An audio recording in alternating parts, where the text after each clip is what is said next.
வணக்கம். இன்றைக்கி நம்ம பார்க்க போகிற சமையல் ஒரு அருமையான பொடி ரெசிபி தான் பார்க்க போகிறோம். இட்லி, தோசை, ஊத்தப்பம் எல்லாத்துக்கும் நல்லாயிருக்கும். சாதத்தில் கூட நம்ம பிரட்டி சாப்பிட்லாம். நல்ல ஆரோக்கியமான ஒரு ரெசிபி. பசங்களுக்கு இது மாதிரி பொடி சாதத்தில் போட்டு பிரட்டி லஞ்ச் பாக்ஸ் கூட நீங்கள் கொடுத்து விடலாம். ஸோ வாங்க அந்த அருமையான பொடி எப்படி செய்யலாங்கிறத பார்க்கலாம். இப்போ ஒரு பேன் எடுத்துக்கலாம். இதில் பார்த்திங்கன்னா மெஷரிங் கப்பில் 1/4 கப் அளவுக்கு கடலைப்பருப்பு சேர்த்துக்கலாம். இது நல்லா பொன்னிறமாக வறுத்துக்கலாம். இப்போ கடலைப்பருப்பு நல்லா வறுபட்டுருச்சு. இதை வேறு பிளேட்டுக்கு மாற்றிக்கலாம்.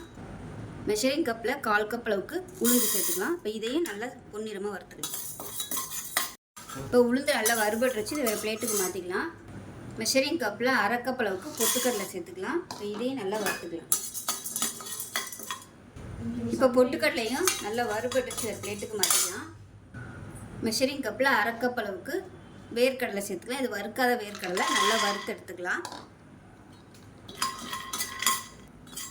வேர்க்கடலை நல்லா வறுபட்டுருச்சு. இது தனியாக வேறு பிளேட்டுக்கு மாற்றிக்கலாம். ஏற்கனவே வறுத்ததோடு சேர்க்க வேணாம். இது வந்து நம்ம லாஸ்ட்டாக தான் போட்டு அரைக்க போகிறோம்.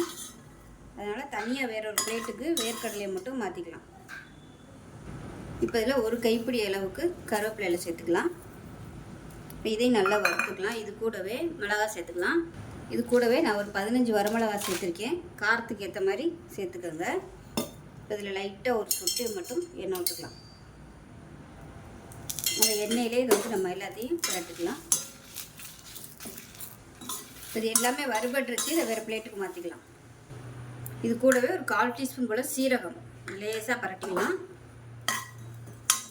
சீரகம் வந்து எப்பவுமே சீக்கிரம் வறுபட்டுரும். பாருங்க, போட்டோடனே இந்த சூட்டுக்கே வெடிக்க ஆரம்பிச்சிருச்சு. இப்போ தான் எடுத்துடலாம்.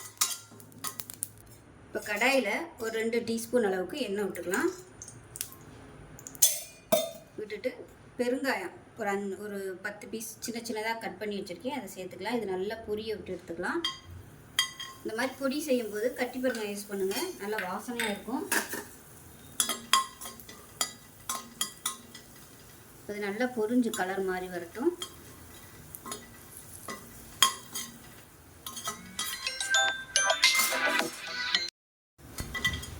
இப்போ பெருங்காயம் நல்லா வறுபட்டுருச்சு. இது வேறு பிளேட்டுக்கு மாற்றிக்கலாம்.